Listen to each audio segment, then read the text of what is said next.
Hello everyone, our group's project is Meshing a Sphere. I've heard rumours that there have been another group doing Meshing a Sphere, so you might experience some deja vu. Thankfully, they saved the best group for last.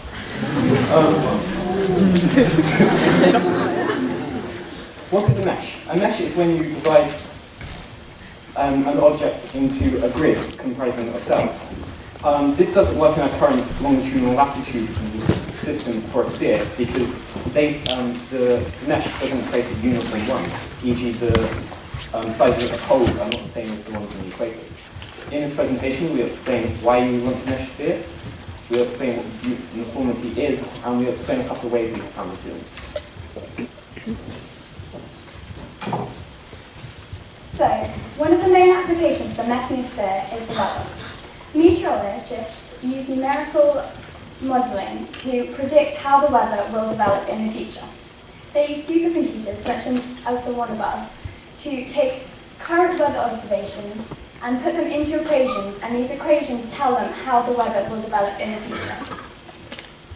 Currently, the mesh of this uses a complicated variation on the longitude-latitude mesh. However, in the future, they are thinking about using a cube sphere as it is a lot more uniform. I will pass over to Jacob to see why that's important. Uniformity. What is uniformity? Well, if you were to Google uniformity, it would define it as the quality or state of being uniform. Thanks, Google. Great help. Uniform, so it stays the same, it's constant. Now, the type of uniformity we're interested in can be measured a few ways. The area of each cell, meaning they're all the same area, or how spread out each point is, so the distance between the points are the same. Now, these things called platonic solids, which we'll come on to in a bit, they're uniform in both of these ways, so they'd be the obvious starting point. Okay, so we know what uniformity is, but why do we need it? Well, at the moment, a longitude-latitude mesh is being used, but, as stated, it's not uniform. This causes problems because around the poles you get these clusters of cells. Now computers require processing power to communicate with other computers, and when you get these more concentrated areas of cells, they require more processing power for the same amount of area. There's a bottleneck in communication. Basically, less uniformity means more communication is required. More communication means more processing power is required. So why do we need uniformity? Because we want a system with maximum accuracy and maximum efficiency. Okay, so I'm going to dull it down a little bit for those in the audience like my father, who's obviously struggling with this. I'm going to go back to primary school level and talk about 3D solids. I mean, we all understand them, relatively. The 5 in particular I'm going to talk to you about are the platonic solids. The reason I'm going to talk about them is because of their uniformity. If you look at the 5 up here, we can see that every face is exactly the same as all the other ones. And just as important, each vertex or corner where 3 faces meet, it has the same amount of faces around that vertex. This is why they're so important for meshing a sphere. They are perfectly uniform in every aspect of the manner. Now, when I was looking into platonic solids, I asked myself the question, why are there only 5? Because obviously with 2D shapes, you can have an infinite amount of perfectly uniform 2D shapes, getting closer and closer to a circle. I'm going to try and explain why there are only 5 using some very simple maths. If we look at this black point to my left, we can see that we have 3 triangles around this one point.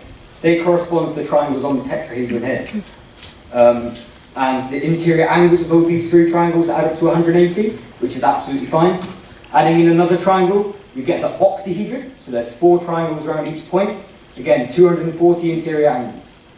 Adding in a final triangle will give us the icosahedron, where there are 5 equilateral triangles around each point, which you can see on that GIF there, GIF there.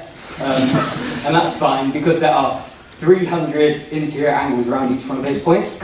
Now the reason we can't get any more is because adding in a final triangle gives us this 360 degrees around each point, which is a flat shape, so you can't make 3D shapes. This also can be applied to squares, pentagons, and hexagons. So the ideal starting position for creation on mesh is the Platonic solids, and we can use these, say the icosahedron. Currently it's not very useful because we talked about weather forecasting. If I were to use this shape and mesh it to the surface of the Earth, each of these faces is going to cover a very, very large area, and that's not what we want. We want much smaller cells so we can make local predictions. So what we need to do is we need to increase the resolution whilst conserving the uniformity. That's very simple. All you have to do is join the midpoints together on each side. So now you have 4 times as many triangles, and each is identical to the first. Now, using these, you can project them onto the surface of the sphere and create your mesh. But still, at the moment, that doesn't have a particularly high resolution. So if you can follow the process from left to right, you can repeat this, and eventually you end up with meshes that look a little bit like this. In the bottom right there, you can see that this is approaching the point at which it might have some useful practical applications. Now, moving on, this is a separate problem, or a separate way of meshing the sphere, the Thomson problem. It was over 100 years ago, J.J. Thomson proposed the problem: how does one optimally arrange n electrons around the surface of the sphere?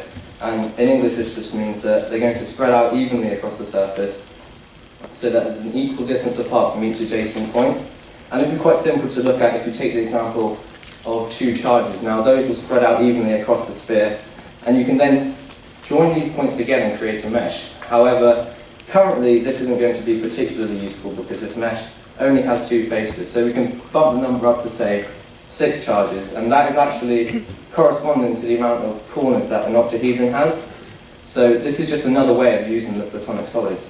If I were to take it up to 162, then this corresponds to the icosahedron that's been subdivided 2 times, I think, which I've shown you previously. So this is close to being uniform. However, if I change the number to something a lot more awkward, let's say 163, that doesn't correspond in any way, shape or form to the Platonic solids. So you're going to end up with a mesh that is looking a little less uniform. So whilst this method is great, as you can control exactly how many points you want, it's not going to be perfect unless it's just another way of representing the solids. Okay, so now we move on to Euler's formula. It's Euler's polyhedron formula, and we could use it to prove how many Platonic solids you can have. However, there's more interesting things you can do with it. As you see, the number of faces, take the number of edges, plus the number of vertices will equal 2 if the shape exists. On the board here, we have a truncated icosahedron. In chemistry, you've got buckyballs, which look similar. And as you can see, we can prove that the real shape exists. But what gets interesting is with this hexagon pentagon mix, we can prove that there will only ever be 12 pentagons, and we can then increase the number of hexagons to near infinite amounts, and the number of pentagons will stay the same. This allows us to get a really close quasi-uniform mesh, as the number of irregular pentagons will be very small compared to the number of hexagons. So, once you have all the points evenly distributed on your sphere, there are methods of joining together. One of these is the Voronoi diagram. This is where you take 2 neighbouring points and bisect them so that the line exactly goes an equal distance from each point. If you do this for every point, you end up with the Voronoi diagram. As you can see, as the smiley face crosses a line from one cell to the next cell, the cell centre lights up, showing that this is the cell centre it's closest to. Another triangulation technique is the Delaunay triangulation. This is where you join the points together using triangles. You can mathematically prove that a direct triangulation is a Voronoi triangulation by drawing a circumcircle around the triangles produced. As long as there are no points in the circumcircles of any of the triangles produced, it is a Delaunay triangulation. These grids are duals of each other, so if you take a set of points and make the grids, both grids for those set of points, the Delaunay triangulation lines will bisect the Voronoi lines at exactly 90 degrees, making them orthogonal.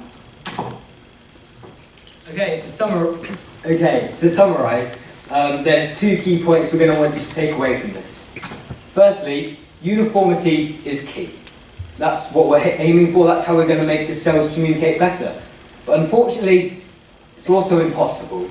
But the beautiful thing about that is that's what science is really about. There's been so many impossible theories that have been proven possible by great minds like the people in this room, which is... laughing about, they're good. Some of that.